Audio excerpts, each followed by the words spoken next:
আসসালামু আলাইকুম, স্বাগতম জানাচ্ছি বিবিসি নিউজ আন্তর্জাতিক সংবাদে। শুরুতেই সংবাদ শিরোনাম, এরপর বিস্তারিত। রাশিয়ার ক্ষেপণাস্ত্র ও ড্রোন হামলায় ইউক্রেনের বন্দরে ১ নিহত ৬ আহত আজ। জেনেভায় আগামী সপ্তাহে ইউক্রেন ও রাশিয়ার মধ্যে নতুন যুদ্ধবিরতি আলোচনা নির্ধারিত হয়েছে। ইউক্রেন যুদ্ধকেন্দ্রিক জারি ক্ষমতাহীন শক্তি বন্ধে রাশিয়ার বিমান আঘাত বৃদ্ধির অভিযোগ। ইরানে নির্বাসিত রেজা পালাভি আজ আন্তর্জাতিক সক্রিয়তার জন্য নাগরিকদের আহ্বান জানালেন। কানাডায় ইরান বিরোধী জনতার পিটিশনে ইসলামিক রিপাবলিকের নেতাকে অস্তিত্বহীন হিসাবে স্বীকৃতি দাবি। এখন পর্যন্ত আপনারা শুনছিলেন আজকের আন্তর্জাতিক সংবাদ শিরোনাম।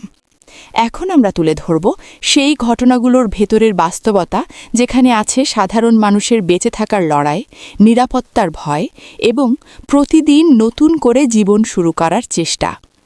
আপনি যদি বিশ্বের নির্যাতিত ও অসহায় মানুষের কণ্ঠ শোনার মতো সংবাদ দেখতে চান, যদি মনে করেন মানবতা, ন্যায় এবং সত্যের খবর সবার কাছে পৌঁছানো দরকার, তাহলে চ্যানেলটি সাবস্ক্রাইব করে আমাদের সঙ্গে থাকুন।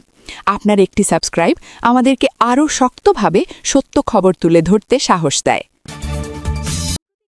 আজ ইউক্রেনার একটি গুরুত্বপূর্ণ বন্দর এলাকায় রাশিয়ার ক্ষেপণাস্ত্র ও ড্রোন হামলার ঘটনায় স্থানীয় প্রশাসনের নিশ্চিত তথ্যে একজন বেসামরিক নাগরিক নিহত এবং ৬ জন আহত হয়েছেন।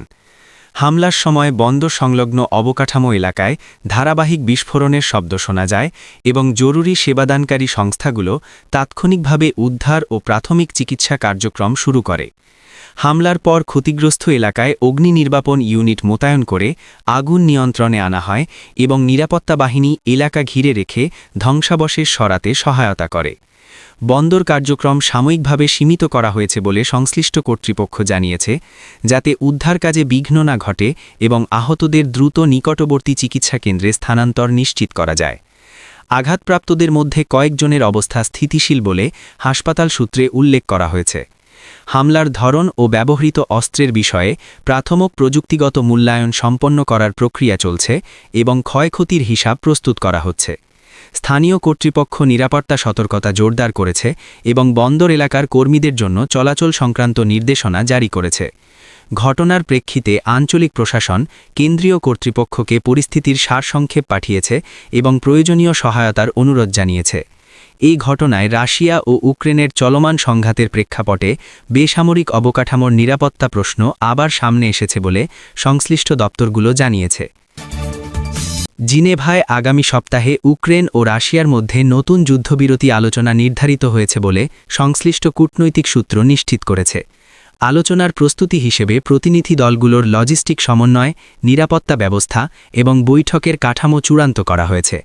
বৈঠকের সময়সূচি অনুযায়ী পৃথক ও যৌথ সেশন আয়োজনের পরিকল্পনা রয়েছে এবং আলোচনার এজেন্ডায় যুদ্ধবিরতির বাস্তবায়ন সংক্রান্ত কারিগরি বিষয়গুলো অন্তর্ভুক্ত থাকবে বলে জানানো হয়েছে। আলোচনায় অংশগ্রহণকারী প্রতিনিধিদের যাতায়াত ও অবস্থান সংক্রান্ত নিরাপত্তা প্রোটোকল নির্ধারণ করা হয়েছে এবং বৈঠক স্থলে প্রবেশাধিকার নিয়ন্ত্রণে আন্তর্জাতিক মানদণ্ড অনুসরণ করা হবে।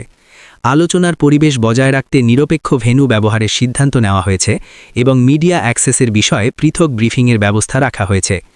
আলোচনার প্রস্তুতির অংশ হিসেবে নথি বিনিময়, আলোচ্য সূচির খসড়া ও সময় বণ্টন নিশ্চিত করা হয়েছে, যাতে বৈঠক কার্যকরভাবে পরিচালিত হয়। আলোচনার সময় সম্ভাব্য মানবিক করিডোর সংক্রান্ত কার্যকরী সমন্বয়ের বিষয়েও টেকনিক্যাল পর্যায়ে উপস্থাপনের প্রস্তুতি নেওয়া হয়েছে বলে জানা গেছে। এই বৈঠক আয়োজনের ক্ষেত্রে জিনেভাকে ভেন্যু হিসেবে নির্ধারণ করা হয়েছে বলে আয়োজক পক্ষ নিশ্চিত করেছে। ইরানে নির্বাসিত রেজা পালাভি আজ আন্তর্জাতিক সক্রিয়তার জন্য নাগরিকদের আহ্বান জানিয়েছেন বলে সংশ্লিষ্ট যোগাযোগ মাধ্যমে প্রচারিত বক্তব্যে জানানো গেছে। তিনি বিভিন্ন দেশে বসবাসরত ইরানি প্রবাসী ও সমর্থকদের শান্তিপূর্ণ কর্মসূচিতে অংশগ্রহণের কথা উল্লেখ করেন এবং আন্তর্জাতিক পরিসরে সমন্বিত উদ্যোগের প্রয়োজনীয়তার ওপর জোর দেন।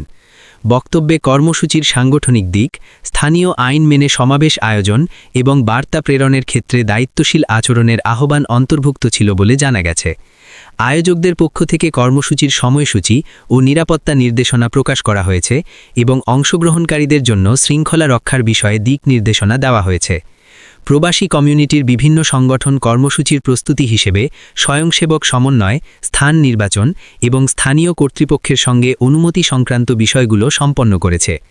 বক্তব্য প্রচারের পর বিভিন্ন দেশের কমিউনিটি সংগঠন তাদের নিজ নিজ কর্মসূচির বিবরণ প্রকাশ করেছে বলে সংশ্লিষ্ট সূত্র জানিয়েছে। এই আহ্বানটি নির্বাসনে অবস্থানরত রেজা পালাভির পক্ষ থেকে এসেছে বলে নিশ্চিত করা হয়েছে। কানাডায় ইরান বিরোধী জনতার একটি পিটিশনে ইসলামিক রিপাবলিকের নেতাকে অস্তিত্বহীন হিসেবে স্বীকৃতির দাবি উত্থাপিত হয়েছে বলে সংশ্লিষ্ট আয়োজকদের নথিতে উল্লেখ রয়েছে।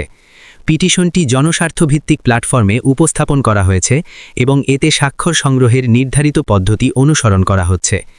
আয়োজকরা জানিয়েছেন, পিটিশনের ভাষ্য ও দাবিসমূহ সংশ্লিষ্ট কর্তৃপক্ষের কাছে আনুষ্ঠানিকভাবে উপস্থাপনের প্রস্তুতি চলছে এবং আইনানুগ প্রক্রিয়ার মধ্যে থেকে কার্যক্রম পরিচালিত হচ্ছে। পিটিশন প্রচারের সময় স্থানীয় আইন ও সমাবেশ সংক্রান্ত বিধিনিষেধ মেনে চলার নির্দেশনা দেওয়া হয়েছে এবং জনসমাগমে নিরাপত্তা সমন্বয়ের বিষয়টি গুরুত্ব পেয়েছে। বিভিন্ন শহরে সমর্থন কার্যক্রম পরিচালনার ক্ষেত্রে স্থানীয় প্রশাসনের সঙ্গে যোগাযোগ রক্ষা করা হচ্ছে এবং অনুমোদন সংক্রান্ত নথিপত্র সম্পন্ন করা হয়েছে বলে আয়োজক সূত্র জানিয়েছে। পিটিশনের কপি সংশ্লিষ্ট প্রতিনিধি ও নীতি নির্ধারণী দপ্তরে পাঠানোর প্রক্রিয়া শুরু হয়েছে এবং জনস্বাক্ষর সংগ্রহের অগ্রগতি নিয়মিতভাবে হালনাগাদ করা হচ্ছে।